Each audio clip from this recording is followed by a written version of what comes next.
Good morning, everyone. It's Lee Henson, president and founder of AgileDad, and it's time for today's episode of the Daily Stand-Up. So without any further ado, let's get started. It's Friday, and I thought it would be a good idea this Friday, once again, to do an agile, not so agile topic. So today I want to talk about the 6 common factors that motivate people. This is a hard topic for me because I feel like even though sometimes we hate to admit that some of these things motivate us, in the end, sometimes things do.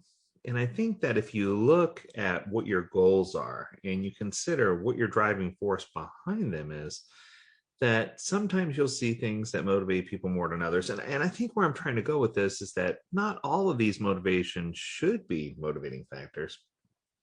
But unfortunately, because we're all carnal, because we are all in a carnal state, some of these become motivating factors. So, truth is, we'll start with number one, and number one's probably the one that's the most obvious to you: money and rewards. It's just, if somebody says, hey, if you do this, you can have this, it naturally drives us in that direction. Now, I'm not saying that this is a good way to think. I think that chasing down success and trying to be successful is a very positive thing. And I don't think that money necessarily is the root of all evil. I think the love of money is the root of all evil. There are a lot of people who have a lot of money who do a lot of good things, right? But there are also a lot of people who I've witnessed in my own personal life through travel that have nothing, that are completely happy. I remember when we were in the Dominican Republic, and my sons and I were brought to a house, and we were going to pour concrete floors in this home. And when I say home, it was probably a total of about 800 square feet. It was tiny. It was just a real tiny area. And they had no concrete floors. It was all dirt. So we framed it all out, and we literally mixed concrete in buckets. And we started a bucket brigade to pour the buckets in. And we used a 2x4 that we found to smooth out the floor. And there was a little boy who cried. And he says, Grandma, he says, does this mean that I'll finally be able to bounce my rubber ball on the cement and see what happens, And it was something so simple, right? But it taught me that even the people who are the most poor can have great joy. So our money and rewards tend to motivate us or drive us sometimes to happiest people or to people without. So it's just food for thought. Money and rewards are something that we can go after if we're using it and applying it to what we're trying to do. Because, success needs to be a journey and not a destination. We need to figure out how to get there. And we need to be focused on the progress that we're making. And we need to strive to do what we can to make a difference. And that leads me to number 2. Number 2 is desire to be the best at what you do. I think of Usain Bolt. Oh my goodness, that's a good example, right? He not only hates losing, but I've seen so many times where he, embraces or shakes the hand of the person at starting blocks or talks to them. I think of professional boxers who work so hard every single minute of their life in training to try to get to that one point where they're the pinnacle of success. And I think that the result of your desire to be best is all laden on the investment of the hard work that you do. So I think that if you put in the hours, put in the time, and work hard, that you're going to get the reward in the end. But the question becomes, are you willing to do that? Are you willing to make those sacrifices? And it reminds me of a dear friend of mine who many years ago, his daughter was trying to become an Olympic skater. And I was like, holy cow. And she started training probably when she was 4, I believe, 4 or 5. And she skated every day. And it got to the point where she was in high school, and she would break up her coaching, her skating time, with 20 to 30-minute lessons for high school, which I thought, wow, she's potentially going to become an Olympic skater. She was fantastic. I saw her in competition. She was incredible at what she did. She was really, really good.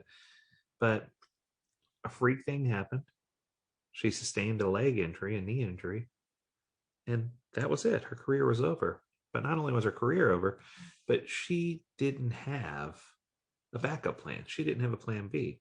She desired so strongly to be the best at what she did, and she was working so hard that she forgot to seal up things in the bank. So once again, I'm not saying that desire to be the best at what you do is a bad thing, but what I am saying is if you desire to be the best at something, that's great. but always take into consideration that if you don't quit and you push forward, you should also have a plan B. Because I think it is important, right, to know what you need to do in order to make things happen. And this leads me to number 3, helping others. All right. Truth is, many people are motivated by service, right? They're motivated to help others. But you need to give back more than you think. When I think of this, I think of Bill and Melinda Gates. I think of Warren Buffett and the amount that they put forth for philanthropy. Now, at AgileDad, we proudly give to whatever causes we can. 10% of every penny that we make goes back to a charitable cause at minimum. In many cases, it's closer to 20%, which is really amazing because many companies don't do that. But we try really hard to give back, and we try to find specific needs that help empower women in science and technology, or things that empower individuals who wouldn't be given the same chance to be given a chance to look upon people who are passed over. We do a lot with the military to help empower them as they transition out of a military career into a professional career. There's just so many opportunities. And I think that we all need to pledge to give back something. As part of our church, we're a people of faith, and as part of our church, we tithe. We give 10% of our income to the church to use for charitable causes. On top of that 10%, we also spend one day a month where we fast for at least 2 meals. And we take the money that we saved from fasting and donate it to a cause where that money can be provided for people who are hungry.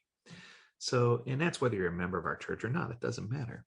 But I think that these are the right things that you should do to channel your energy. If you channel your energy around doing something good and positive, it's going to lead to you having more. You know, when you give of yourself, that's when the windows of heaven are opened and, the blessings pour down more than you could possibly imagine. But you need to find a way to give away to get more. I know that sounds crazy, but that's just the way it is. Number 4 is probably the one that I like the least on this entire list. It talks about power and fame. And this group of people is just motivated. And, I think of 2 different sets of people when I think of power and fame. I think of politicians and I think of actors and actresses. And, the Hollywood elites or the people who are in politics, and when all they want to do is have their name, and when all they want to do is be in the spotlight, when all they want to do is constantly be the person in charge. And, I can't say how many times I've said, how does a politician who only makes such a small amount of money have a multi-million-dollar home and armed guards around him all the time? It blew my mind. Or how does someone who, works long hours on a set for a few weeks and make millions of dollars, where some people like teachers work all their life and may acquire $1 million. It blows my mind to see the disparity here, where, there are some people that I remember from my past that I believe should have been famous. One particular teacher comes to mind that I had in high school. His name was Morris Block, and he passed away. But he was fantastic at what he did. And he put his heart and soul into every single thing that he did. And he invested in the students that invested in themselves. And I think that that's an important thing. He didn't do it for power. He didn't do it for fame. He did it for love. And I think that that's probably even a stronger driving factor than power and fame. Next is recognition, and this is a simple one. I see people who think of recognition at the highest level, and that may not be where I'm going for here. I talked about the perfect bank account a few weeks ago, where a child wanted to have recognition from his father, and he saved money and worked hard so that he could buy an hour of his father's time so that he could be recognized and spend time with him. That's the type of recognition I'm talking about, where sometimes people just want to know they're doing good. Sometimes people just want to know that you care. And I think it's important for us to get to a point where we're not trying to be recognized for all the positive contributions we did and constantly in the spotlight, but we're recognized because we should be, because we're doing what's right. And I think that if you deserve to be recognized, you eventually will be recognized. But you have to understand that, whether you're the leader of the greatest technology company in the world, or whether you're, poor living in a third world habitat in the Philippines, right? Those people both deserve equal recognition. One, for building an empire of giving back, and the other for being without and still living the best possible life they could. And I think that sometimes we overlook the latter recognition. The last one is my favorite of the bunch, and this is the passion. And I think that this is what warms my heart, that if we're passionate about what we do and we thrive on that fire inside of us, that passion, that ignite, that ignition, right? That's going to help us to really see where we should be going and what we could be doing with our lives.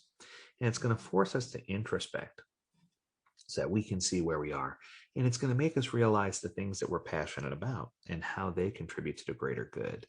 And, I often say that if you're passionate about something, it should be to the point where you're willing to sacrifice life and limb, where you're willing to sacrifice sleep and food for it. You need to dig in. In the words of Dave Ramsey, somebody who I strongly admire, he says, if you want to get out of debt, it's beans and rice and beans, right? Sometimes you need to lower your standard and your quality of life in order to get a better quality of life later, right? Do what you have to do now to live life later. And I think that that's the way we need to be. And I guess the big thing overarching all of this is while these are factors that certainly motivate most people, I want to extend a challenge. And my challenge is I want to know what motivates you. And I want you to think a little deeper. I don't want it to just be, success in your career. While that's good, that's great. I want it to be something more. I want you to ask yourself, what drives me to believe that I can be the best person that I can be? In Polk County, Florida, they have a sheriff named Grady Judd. And I was just watching some videos by him this morning where he does these press conferences. Anytime something happens in a county, whether it's an arrest or a sting or something's gone wrong or there's an internal affairs event, he holds these awesome press conferences. And he's very descriptive and he's an amazing storyteller.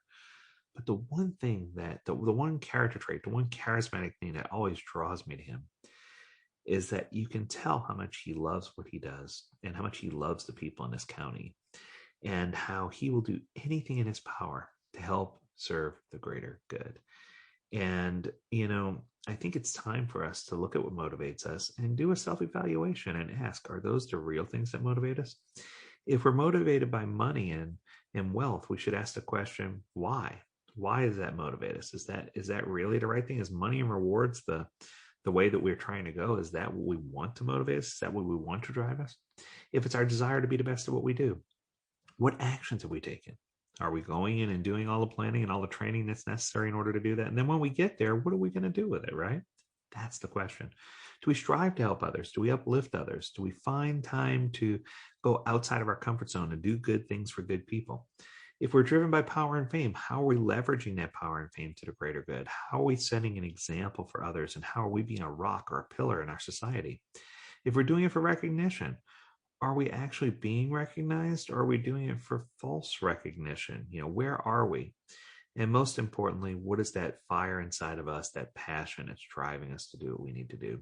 And I think that if we can channel in any of those or all of those, that it's going to help us be a bigger people. It's going to help us be a better people. It's going to help us ignite what's inside of us. And it's going to help us really understand motivation better so that we can have a better take on life. Well, I know it was a little long, but I hope you enjoyed it.